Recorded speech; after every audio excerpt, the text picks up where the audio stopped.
Have you ever stopped to think about why some people seem to have a magnet for opportunities, while others, even working themselves to exhaustion, always seem to be chasing their own tail, with their bank account in the red? The vast majority believe that money is solely the fruit of sweat and physical effort. And that is precisely the limiting belief that is keeping you trapped beneath a financial ceiling you don't deserve. The reality is far more subtle and powerful. Money is, above all, a reflection of your mental state and your internal permission to prosper. If your mind does not unconsciously accept a certain level of abundance, you will reject golden opportunities without even noticing. Today, we are going to dismantle the scarcity machine running in your subconscious and teach you the hidden psychology that separates those who live anxious, under debt, from those who live in true freedom of time and choice. Stay with me until the end, because what I'm about to reveal will change the way you see every dollar that passes through your hands. Many times when we observe the workings of our immediate world, we notice that certain gears seem to turn with an enviable ease for some, while for others, the movement demands a monumental expenditure of energy. If we look at physical reality as a reflection of vibrational fields, it becomes evident that the circulation of financial resources obeys laws that go far beyond the mechanics of sweat and the clock. There is a collective belief, almost a background noise in our civilization, that dictates the accumulation of value is directly tied to physical exhaustion. Yet, when we analyze the behavior of consciousness, we notice individuals who dedicate 14, 16 hours a day to grueling tasks and still remain confined in a cycle of scarcity that barely lets them breathe. On the other hand, we find minds that seem to operate on a receiving frequency, where opportunities and prosperity flow with minimal resistance. This disparity is not the fruit of chance or arbitrary divine luck, but rather the level of internal permission each consciousness establishes for itself. Money, in its most subtle essence, is nothing more than exchange energy, a symbolic representation of the value we allow to flow through our experience. When a person finds themselves trapped beneath a low financial ceiling despite Herculean effort, they are, in fact, facing a frequency barrier within their own mind. It's as if there were an internal thermostat set to a survival temperature. Any extra heat, any inflow of abundance that exceeds that mark, is immediately dissipated by the ego's defense mechanisms. The human mind has an incredible capacity to sabotage whatever it does not feel comfortable possessing. If an individual's internal setting defines success as dangerous, or wealth as something reserved for some distant other, they will spend their entire life pushing against an invisible wall. They may work themselves to exhaustion, but their eyes will be blindfolded to the side doors that lead to the flow of ease. This internal permission to prosper functions like an antenna. If the antenna is tuned to the station of lack, it can only decode information and opportunities that confirm that lack. The individual walks through the world ignoring diamonds beneath their feet because their mind is programmed to see only gravel. Relentless effort, in this context, becomes a form of compensation for the lack of alignment with the idea of worthiness. It is a draining cycle in which the person tries to bend physical reality by force, without realizing that physical reality is only the end of a production line that begins in thought and in the silent acceptance that the universe is, by nature, abundant. When that mental switch is not flipped, hard work becomes a punishment rather than a means of expansion. It is essential to understand that consciousness precedes matter, and as long as the internal map is a desert, no external rain will be capable of creating a sustainable forest. The unconscious rejection of opportunities is one of the most sophisticated defenses of the human psyche. Someone may receive an incredible proposal, but if their mental state is anchored in limitation, they will find a flaw, a fear, or an excuse to decline, often without even realizing they were the one who closed the door. This dynamic creates a kind of comfort zone within poverty, where the familiar, even if painful, feels safer than the unknown territory of abundance. This passive acceptance of scarcity shapes not only the bank account, but the physical posture, the light in one's eyes, and the capacity to envision the future. At the core, the great question is not how hard you can work, but how much you allow yourself to receive without feeling as though you are committing a crime against your own roots or beliefs. And that weight, That invisible anchor holding the balloon of financial life down generally has deep roots in issues we have not even begun to touch, related to the value we assign to our own existence and our usefulness in the grand scheme of things. When we observe the construction of a mental building, we notice that the stability of any structure depends on the solidity of its foundations. In the field of our financial consciousness, that structure is sustained by two fundamental pillars that operate silently below the waterline of the conscious mind: the perception of capability and the feeling of worthiness. Every time a new frequency of abundance attempts to enter our field of experience, the security system of our mind fires two automatic and instantaneous questions. The first questions whether we possess the technical skill and resilience necessary to sustain that new level of energy. The second, far deeper and more visceral, questions whether we have the moral and emotional right to enjoy it. If there is a failure in the response of either pillar, the system collapses, and the opportunity, no matter how brilliant, is converted into anxiety or rejection. The pillar of capability is often confused with academic credentials or years of practical experience, but from the perspective of a consciousness explorer, it is something far more mystical. It is the internal confidence that our intelligence can navigate the unknown. When an individual doubts their capability, they freeze in the face of expansion. They look at the next step, and instead of seeing a platform for growth, they see a cliff where they will certainly fall from lack of balance.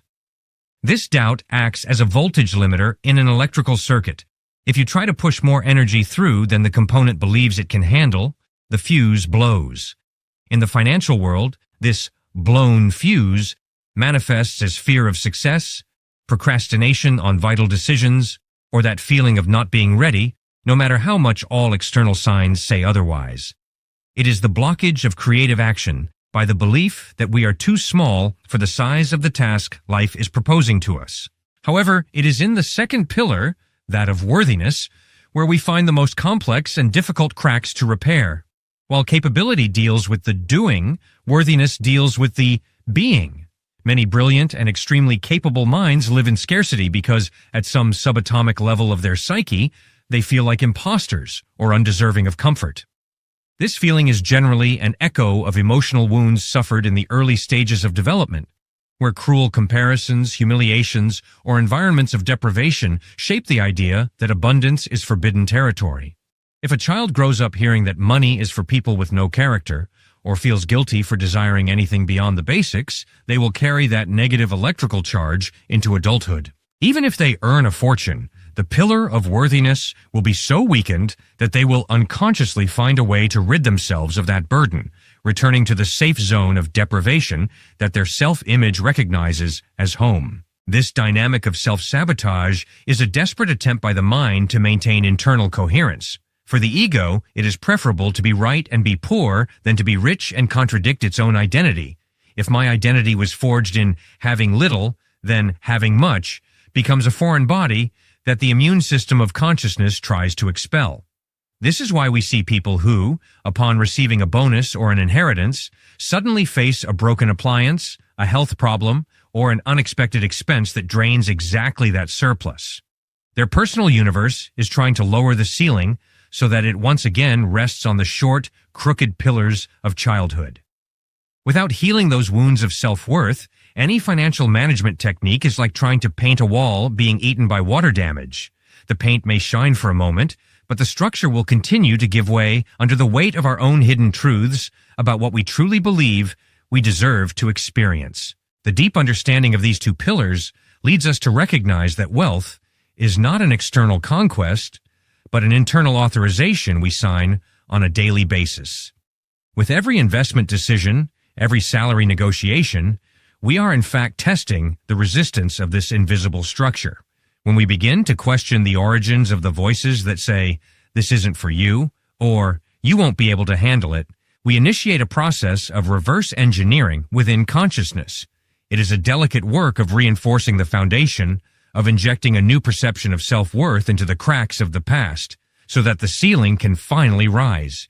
If we do not elevate these pillars, we will continue hitting our heads on the same income level year after year, without understanding that the limitation is not in the market or the economy, but in the height we allow our own mental house to reach. And that elevation, my friends, inevitably leads us to a debate that society tries to oversimplify, yet which conceals layers of fundamental human needs. We frequently hear in the corridors of simplistic spirituality the claim that money can't buy happiness, a phrase that resonates as a mantra of resignation for those who have not yet learned to master the laws of matter.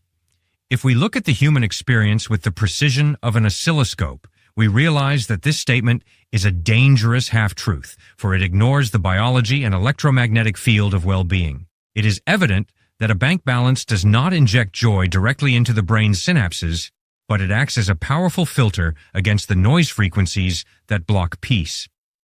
Money, in its most noble function, is a tool for buying time and space, the two most precious elements for anyone who wishes to explore the depths of their own mind.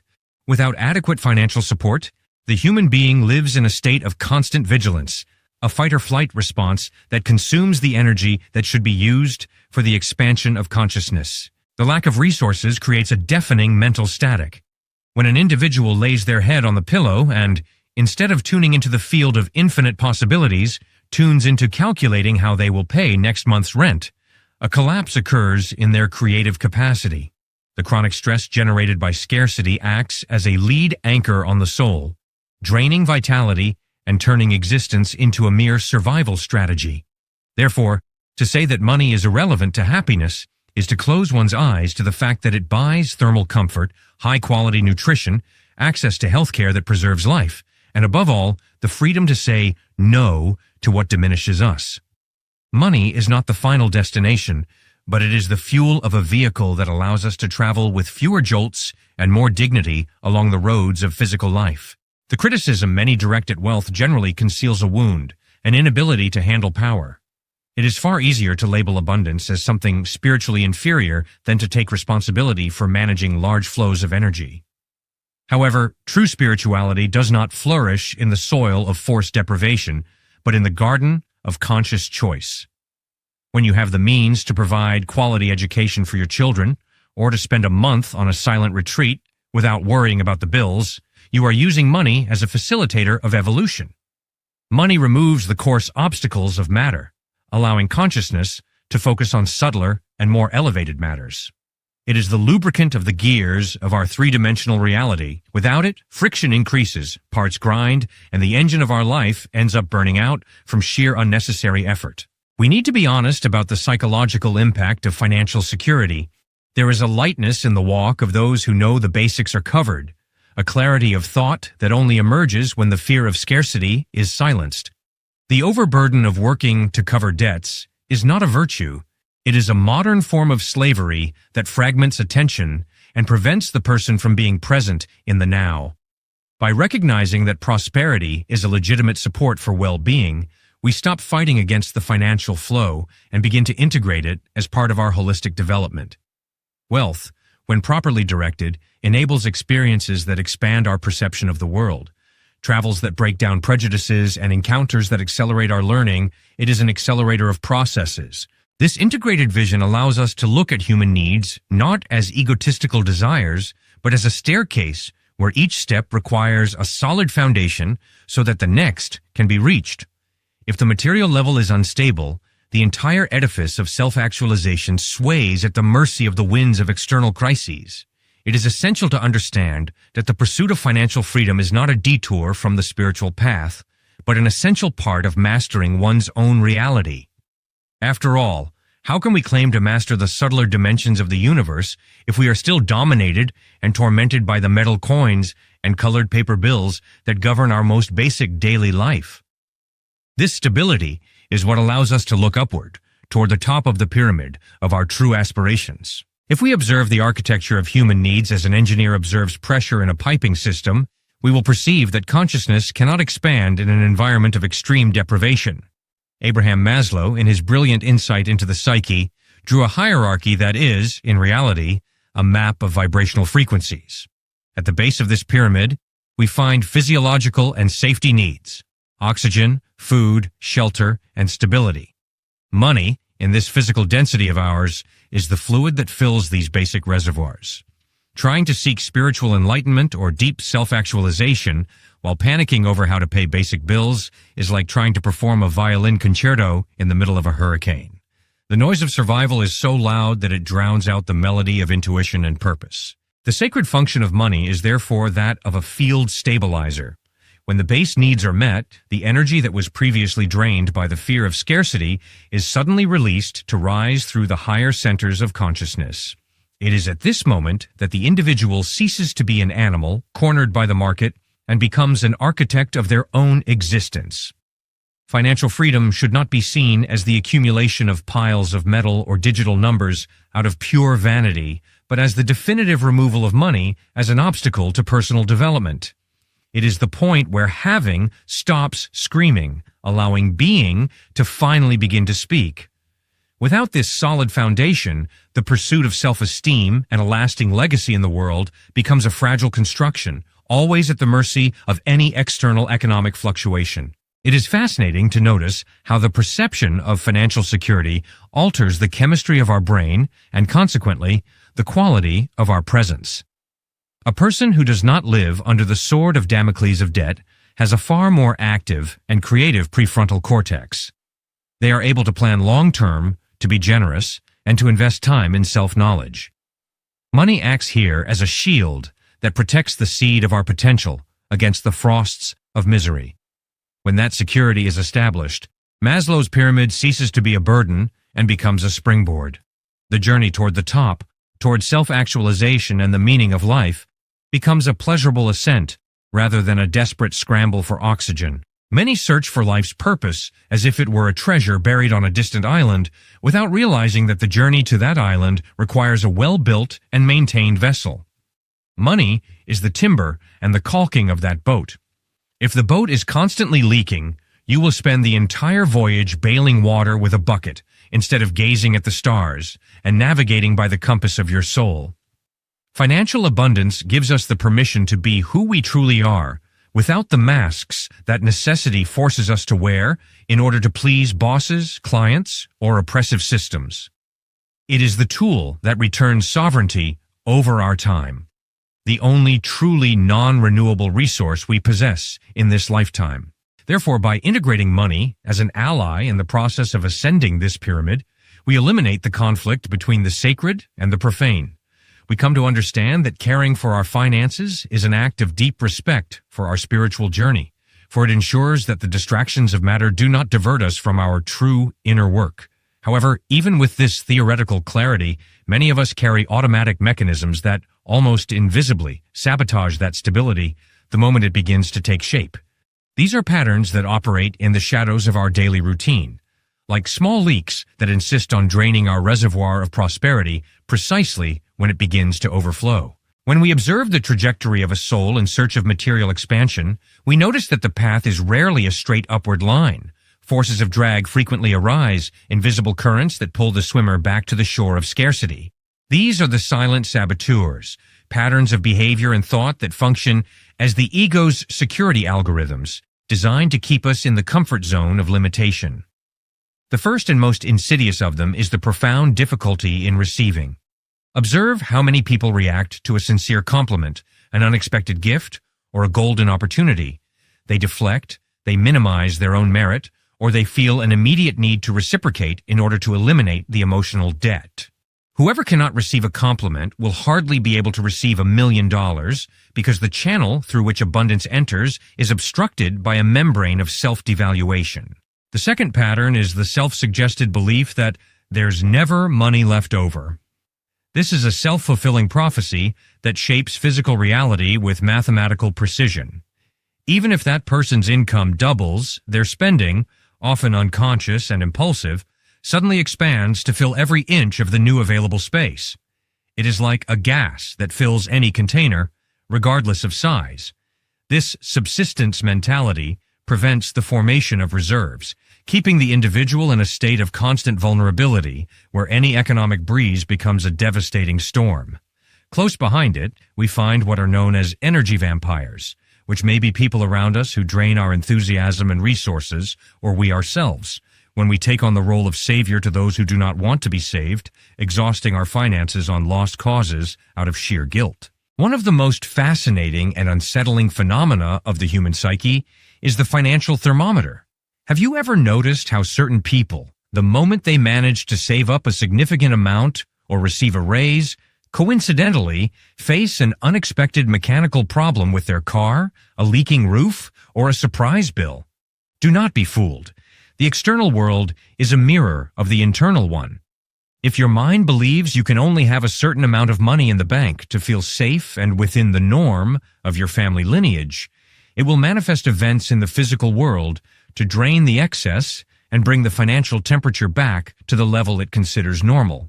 It is a homeostatic regulation of poverty, a defense against the vertigo that prosperity causes in those who have grown accustomed to the ground. Finally, we have the ever-present imposter syndrome, that icy fear that at any moment the world will discover we are not as capable as we appear. This saboteur whispers that our success is a fraud, a glitch in the system that will soon be corrected. To avoid the supposed humiliation of being found out, the person withdraws, stops charging what they are worth, avoids promotions, and hides in the shadows of mediocrity, where they feel safe by going unnoticed. All 5 of these patterns act in concert, creating a glass dome that allows us to see the wealth of others but prevents us from touching it. They are the guardians of scarcity, and as long as they are not named and faced head-on, they will continue to script our lives. Recognizing these saboteurs is the first step toward dismantling this archaic structure. This is not about fighting against yourself, but about making a clinical observation of the gears that drive you. When we realize that bad luck is, in fact, a computer program running in our subconscious mind, we gain the power to reprogram the code.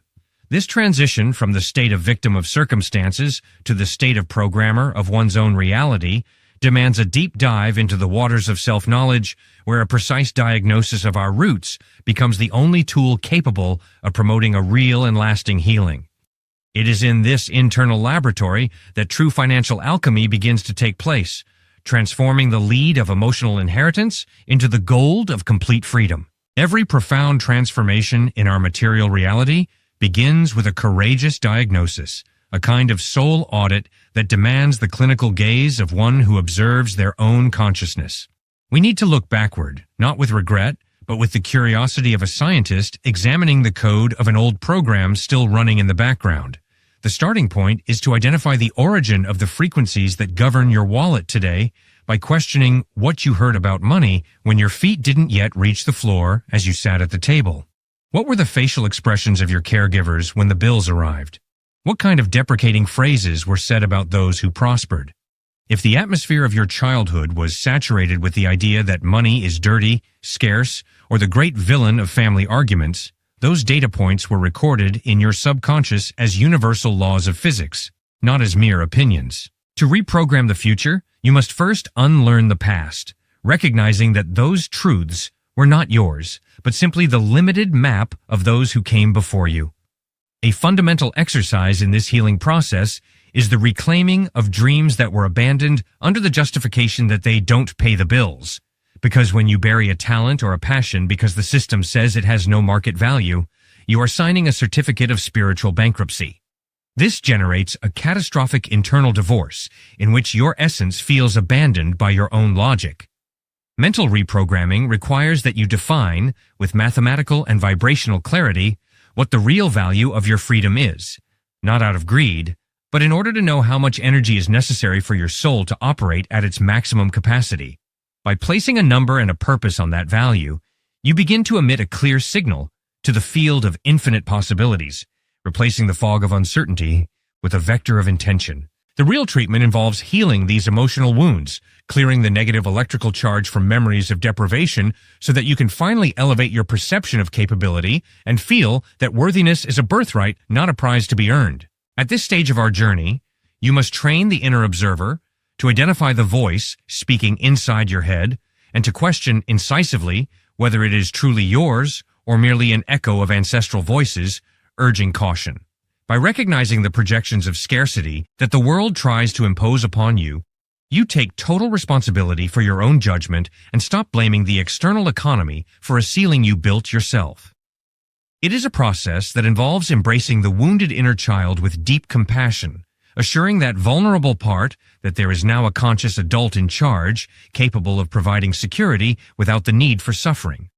When you stop fighting against yourself, you begin to discover your own archetypal code, that unique set of talents and mission woven exclusively into the tapestry of the universe. This discovery brings a strength so great that you come to accept, naturally, that displeasing the system or the expectations of others is part of your purpose of expansion. After all, true abundance only manifests when you have the courage to occupy the space the universe reserved exclusively for your frequency, without fear of shining brighter than the average.